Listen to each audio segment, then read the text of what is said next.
Hello everyone, welcome to my channel myself Krishna Gupta. चलिए आज अपन देखेंगे कुछ important trends of inorganic chemistry. देखो, जो अपना एसिडिक स्लैश रिड्यूसिंग करेक्टर जो होता है वो डायरेक्टली प्रोपोर्शनल होता है अपना इलेक्ट्रॉन नेगेटिविटी के। और जो अपना बेसिक और ऑक्सीडाइजिंग करेक्टर होता है वो अपना इन्वर्सली प्रोपोर्शनल होता है इलेक्ट्रॉन नेगेटिविटी के। और आपको ये तो मालूम ही है कि अगर अपन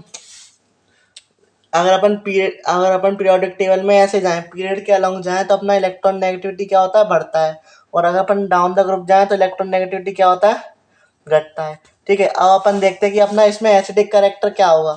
ठीक है, अब अपन जब अपना कौन सा ग्रुप 15 वाले सारे एलिमेंट है, तो आपको मालूम है डाउन द ग्रुप जैसे जब अपन जाते हैं तो अपना क्या होता है, इलेक्ट्रॉन नेगेटिविटी घटता है। ठीक है, तो अपना अगर मैं इसमें आपका एसिडिक स्ट्रेंथ पूछूं, ठीक है, आपका मैं क्या पूछ रहा हूँ इसमें, एसिडिक करेक्टर पूछ रहा हूँ, एसिडिक स्ट्रेंथ नहीं, आपका एसिडिक करेक्टर पूछ रहा हूँ। तो आपका सबसे ज्यादा एसिडिक करेक्टर किसका होगा, इसका होगा ना, क्योंकि इसकी इलेक्ट्रॉन नेगेटिविटी सबसे ज्यादा है। सबसे ज्यादा इसकी इलेक्ट्रॉन नेगेटिविटी है पूरे ग्रुप में, तो अपना किसका ज्यादा होगा, एसिडिक करेक्टर इसका ज्यादा होगा। ऐसे ही आप रिड्यूसिंग का देखना, तो रिड्यूसिंग का भी इसका ज्यादा होगा। और अगर अपना पूछा है कि ऑक्सीडाइजिंग का क्या होगा, तो ऑक्सीडाइजिंग का इसका उल्टा हो जाएगा। ठीक है, डाउन द ग्रुप क्या हो जाएगा फिर अपना, क्योंकि अपने डाउन द ग्रुप क्या होती है, इलेक्ट्रॉन नेगेटिविटी घटती है, तो अपना ऑक्सीडाइजिंग उल्टा होता है ना इसके। तो अगर अपने down the group electronegativity घट रही है तो अपना उल्टा होगा, यानी कि oxidising character down the group क्या होगा, बढ़ेगा। ठीक है, तो ये तो हो गया अपना एसिडिक, रिड्यूसिंग और अपना बेसिक और ऑक्सीडाइजिंग करेक्टर। अगर कोई पूछे तो आपको ये वाली ट्रिक ध्यान रखनी है कि एसिडिक और रिड्यूसिंग जो होता है वो directly proportional to electron negativity होता है, और अपना बेसिक और ऑक्सीडाइजिंग वाला जो होता है वो इनवर्सली प्रोपोर्शनल टू इलेक्ट्रोनेगेटिविटी होता है। अब अपन देखते हैं सॉल्युबिलिटी इन वाटर। ठीक है, काफी बार आपसे पूछा जाता है कि बताओ अपना कौन सा ज्यादा सॉल्युबल होगा एक्वस सॉल्यूशन में, कौन सा ज्यादा सॉल्युबल होगा, कौन सा लेस सॉल्युबल होगा। तो आपको ये ध्यान रखना है, जैसे कि मान लो आपको आपको एक एग्जाम्पल दे रखा है। ठीक है, आप देखना, आपका एक सी एस सी एल है और एक आपका मान लो सी एस आई है। ठीक है, तो आपसे ये पूछ लेगा कि इनमें से बताओ कि कौन सा ज्यादा सॉल्युबल है, कौन सा कम सॉल्युबल है। आप सभी को मालूम है कि इसमें से, अब पहले अपन बात करते हैं एनायन की, जी अपना एनायन है, जी अपना एनायन है। ठीक है, इसमें से आप सभी को मालूम है कि आयोडीन का साइज कितना ज्यादा होता है। ठीक है, और क्लोरीन का साइज कैसा होता है, कम होता है। आयोडीन का साइज कैसा होता है, ज्यादा होता है। क्लोरीन का साइज कैसा होता है, कम होता है। आप सभी को मालूम है। अब देखो, जी अपना कैसा है, स्मॉल एनायन है ना, अपना कैसा है, स्मॉल है। ठीक है, और जी अपना क्या है, लार्ज है। अब देखो इसमें अगर अपन कैटायन में देखें तो कैटायन दोनों में सेम है, और अपना सी एस जो है ना, सी एस ये भी अपना कैसा होता है, लार्ज कैटायन होता है। तो आपको ये ध्यान रखना है, जब भी अपने साइज साइज डिफरेंस इसमें बराबर का होगा। ठीक है, इसमें आप देख सकते हो कि साइज डिफरेंस में कैसा है, साइज डिफरेंस ज्यादा नहीं है इसमें, दोनों लगभग ये भी बड़ा होता है, ये भी बड़ा होता है। तो इसकी सॉल्युबिलिटी पानी में क्या होगी, कम होगी इससे।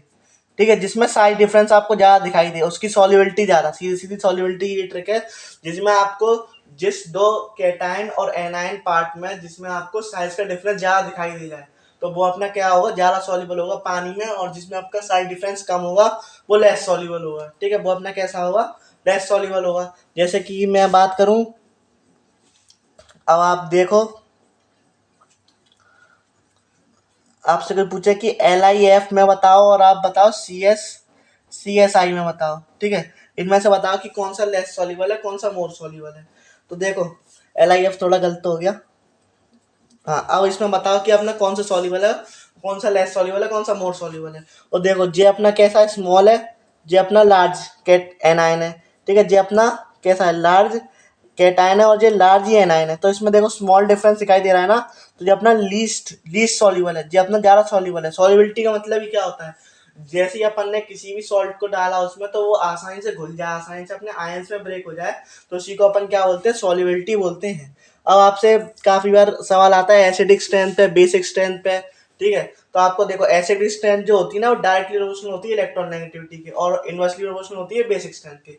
Acidic strength directly proportional to electron negativity और inversely proportional to basic strength. ठीक है, और एक आपको ये बात और ध्यान रखनी है, जो अपनी एसिडिक स्ट्रेंथ होती है ना वो अपनी डायरेक्टली प्रोपोर्शनल किसके होती है, और अपने ऑक्सीडेशन स्टेट की भी डायरेक्टली प्रोपोर्शनल होती है। जिसकी ऑक्सीडेशन स्टेट जितनी ज्यादा आएगी उतनी ज्यादा उसकी क्या होगी, एसिडिक स्ट्रेंथ होगी। ठीक है, तो आप इसको है ना कोई से भी पे भी लगा लेना, आपकी सब पे लगेगी, बस एक ही चीज में ही लगती, जो अपने पी ब्लॉक के हाइड्राइड्स, जैसे कि मैंने आपको बताया ना NH3 है, अपना H2O है। ठीक है, H2S है, H2SE है, या फिर आपका PS3 है, ये सब है ना, इन पे ही लगेगी। तो इन पे जो ट्रिक लगती है अपनी acidic strength is directly proportional to size and inversely proportional to acidic strength, जो डायरेक्टली प्रोपोर्शनल होती है साइज के और इनवर्सली प्रोपोर्शनल होती है किसके, बेसिक स्ट्रेंथ के। ठीक है, एसिडिक स्ट्रेंथ जो होती है डायरेक्टली प्रोपोर्शनल टू साइज होती है और इनवर्सली प्रोपोर्शनल किसके होती है, अपनी बेसिक स्ट्रेंथ के। और आपको साइज तो मालूम ही है, अगर अपन अलोंग द पीरियड जाएं तो क्या होता है, साइज घटता है। और अगर अपन डाउन द पीरियड जाएं, सॉरी डाउन द ग्रुप जाएं, तो अपना साइज क्या होता है, बढ़ता है।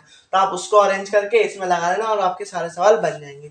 अब अपन देखते हैं अपनी अगली अगली जो होती है थर्मल स्टेबिलिटी। इसमें भी काफी लोगों को कंफ्यूजन होता है। तो देखो, इसमें आपने दो टाइप के आते हैं, आप सभी को मालूम है। एक तो होते हैं आयनिक और एक होते हैं कोवेलेंट। तो कोवेलेंट में तो आपको कुछ नहीं करना। कोवेलेंट में जो होता है ना थर्मल स्टेबिलिटी, वो directly proportional to its bond energy. ठीक है, कोवेलेंट में आपको कुछ नहीं करना होता, क्योंकि आपको मालूम है ना कोवेलेंट में किससे अपना बॉन्ड बनता है, शेयरिंग से बनता है। तो जितने ज्यादा आपको बॉन्ड तोड़ने में एनर्जी देनी पड़ेगी, उतनी उसकी क्या होगी, थर्मल स्टेबिलिटी होगी। ठीक है, जितनी ज्यादा आपको बॉन्ड तोड़ने में उसको एनर्जी देनी पड़ेगी, उतनी ज्यादा उसकी क्या होगी, थर्मल स्टेबिलिटी होगी। ये तो बात होगी कोवेलेंट की। अब अपन बात करते हैं आयनिक की। ठीक है, अब अपन बात करते हैं आयनिक की। तो देखो, आयनिक जो होता है ना, आयनिक आयनिक में क्या होता है, एक तो आते हैं अपने मोनोटॉमिक वाले, एक आते हैं अपने पॉलीएटॉमिक वाले। पॉली यानी कि बड़े बड़े जो आपको दिखाई दें, जैसे कि अपना ये SO4 2 NO3 बाइकार्बोनेट, कार्बोनेट, ये सब दिखाई दे, तो ये अपने पॉलीएटॉमिक। और मोनोटॉमिक कौन से, OH दिखाई दे आपको, H+ दिखाई दे, F- दिखाई दे, Cl- दिखाई दे, और Br दिखाई दे। तो ये अपना क्या होता है, अगर अपना मोनोटॉमिक है तो अपनी थर्मल स्टेबिलिटी होगी ना, वो directly proportional to lattice energy होती है। ठीक है, और जो लैटिस एनर्जी होती है वो आपको मालूम है चार्ज के डायरेक्टली प्रोपोर्शनल होती है और साइज के इनवर्सली प्रोपोर्शनल होती है। ठीक है, चार्ज की कैसी होती है, डायरेक्टली प्रोपोर्शनल, और साइज की कैसी होती है, अपनी इनवर्सली प्रोपोर्शनल। तो ये बात आपको ध्यान में रखनी है। जो अपनी थर्मल स्टेबिलिटी होती है मोनोटॉमिक के लिए लैटिस एनर्जी के प्रोपोर्शनल होती है, और जो लैटिस एनर्जी होती है वो अपने चार्ज के डायरेक्टली प्रोपोर्शनल और साइज के इनवर्सली प्रोपोर्शनल। ये तो बात होगी अपनी मोनोटॉमिक के लिए। अगर अपन बात करें पॉलीएटॉमिक के लिए, तो पॉलीएटॉमिक के लिए कुछ नहीं होती, थर्मल स्टेबिलिटी जो होती है ना, इनवर्सली प्रोपोर्शनल टू पोलराइजेशन। ठीक है, पोलराइजेशन, या फिर आप ये भी कह सकते हैं कोवेलेंट करेक्टर। और आपको जहाँ पे भी कोवेलेंट करेक्टर की बात आ जाए, तो आपको सिर्फ एक ही बात ध्यान में आना चाहिए कि यहाँ पे क्या लगने वाला अपना, यहाँ पे लगने वाला अपना फजान रूल। ठीक है, यहाँ पे अपना क्या लगने वाला है, फजान रूल। जहाँ पे भी आपको कोवेलेंट करेक्टर के बारे में बोलेगा, तब आपको क्या लगाना पड़ेगा, फजान रूल लगाना पड़ेगा। और फजान रूल भी कुछ नहीं है, बहुत ही आसान है। ठीक है, उसको भी अपन ट्रिक से देखते हैं, तो आपका बहुत जल्दी हो जाएगा।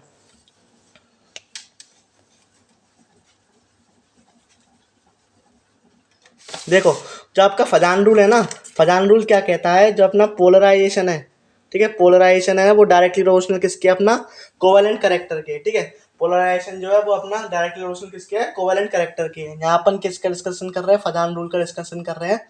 और ये हमेशा अपने को क्या बताता है, कोवेलेंट करेक्टर ही बताता है, कभी भी आयनिक नहीं बताता। ठीक है, अगर आपको आयनिक पता करना हो तो पहले आप किसका क्या पता कर सकते हो, आप पहले कोवेलेंट पता करो, फिर उसका उल्टा करो, तो आपका वही आयनिक का हो जाएगा। ठीक है, तो आपका कोवेलेंट करेक्टर की पता करने की जो ट्रिक है वो अपना स्मॉल कैटायन लार्ज एनायन। ठीक है, जहाँ पे भी आपको ये दिख जाए small cation large anion, small cation large anion, small cation large anion, small cation large anion, जहाँ पे भी आपको दिख जाए, तो माही आप क्या लगा सकते हो, उसका फजान रूल लगा सकते हो। जैसे कि आपसे काफी बार पूछा जाता है कि इनमें से और इसमें से बताओ कि आपका कौन सा कोवेलेंट जा रहा है, कौन सा कोवेलेंट कम है। ठीक है, तो देखो, स्मॉल कैटायन, कैटायन तो अपना स्मॉल है, दोनों में ही स्मॉल है। अब अपना लार्ज एनायन होना चाहिए। देखो, इसमें लार्ज है और इसमें कैसा है, स्मॉल है, तो इसका कोवेलेंट करेक्टर जा रहा है, इसका कोवेलेंट करेक्टर क्या हो गया, Li का जा रहा हो गया LiF से। ठीक है, और मान लो आपसे इसी में आपका आयनिक पूछ ले, इसी में आपका क्या पूछ ले, आयनिक करेक्टर पूछ ले, तो आप इसका जस्ट उल्टा कर देना, आयनिक करेक्टर जो होगा वो इसका ज्यादा हो जाएगा। ठीक है, तो ऐसे भी आपको काफी सवाल देखने को मिलेंगे जो कि आपके किस पे बेस्ड होते हैं, आपके फजान रूल पे, कोवेलेंट करेक्टर पे बेस्ड होते हैं। और मान लो आपके, जैसे मान लो आपसे ये पूछ लिया, ठीक है, एल आई एफ में और आपका MgCl में किसका कोवेलेंट करेक्टर ज्यादा, तो आपको फिर ध्यान रखना जिस पे चार्ज अपना ज्यादा होगा उस पे अपना कोवेलेंट करेक्टर ज्यादा आएगा। ठीक है, जिस पे अपना चार्ज ज्यादा होगा उस पे अपना कोवेलेंट करेक्टर क्या आएगा, ज्यादा आएगा। ठीक है, जिस पे चार्ज अपना ज्यादा होगा उस पे अपना कोवेलेंट करेक्टर क्या आएगा, ज्यादा आएगा, क्योंकि अपना covalent character directly proportional to charge के बराबर होता है। ठीक है, और अपन इसमें एक और कंसेप्ट की बात करते हैं जो कि अपना आता है एक, देखो, जो कि अपना आता है इनर पेयर इफेक्ट। आप सभी ने उसका नाम जरूर सुना होगा, इनर पेयर इफेक्ट का, उसके बारे में भी अपन देखते हैं।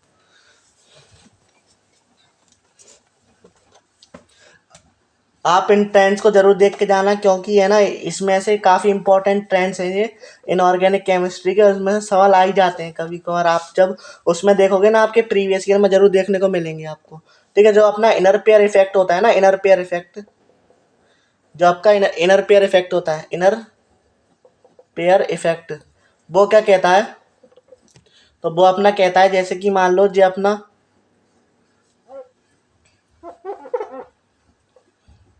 क्या है, बोरॉन। ठीक है, बैगन, आलू, गोभी, इन थैला, जी आपकी याद करने की ट्रिक थी ग्रुप 13 की।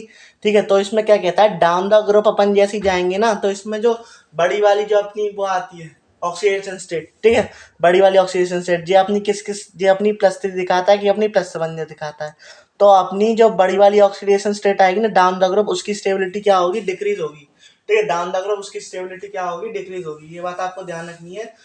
अगर अगर अपना इनर पेयर इफेक्ट से सवाल आएगा तो वो ऐसे ही आएगा कि आपसे ये पूछ लेगा, देखो जैसे कि आपका सवाल आ सकता है कि बताओ कि ये कौन सा इफेक्ट है, जब अपन नीचे जाते हैं तो अपनी लोअर वाली ज़्यादा स्टेबल होती है, लोअर वाली ऑक्सीडेशन स्टेट ज़्यादा स्टेबल होती है एज कम्पेयर टू हायर वाली। तो उसमें अपना आंसर जा सकता है कौन सा, इनर पेयर इफेक्ट। ठीक है, उसमें अपना क्या आंसर जाएगा, इनर पेयर इफेक्ट। और ये बात आपको ध्यान रखनी चाहिए, अपनी ग्रुप 13, ग्रुप 14 और आपकी ग्रुप 15 में भी लगती है। ठीक है, ग्रुप 13, ग्रुप 14, ग्रुप 15 और ज्यादातर आपके पी ब्लॉक में ये आपकी इनर पेयर इफेक्ट लगती है। इसका मतलब यही होता है कि डाउन द ग्रुप आप जैसे जाओगे ग्रुप में, तो अपनी जो लोअर ऑक्सीडेशन स्टेट होती है ना वो ज्यादा स्टेबल होती है as compare to higher oxidation state. ठीक है, लोअर ऑक्सीडेशन स्टेट क्या होती है, ज्यादा होती है as compare to higher oxidation state. ठीक है, ये बात आपको ध्यान रखनी है।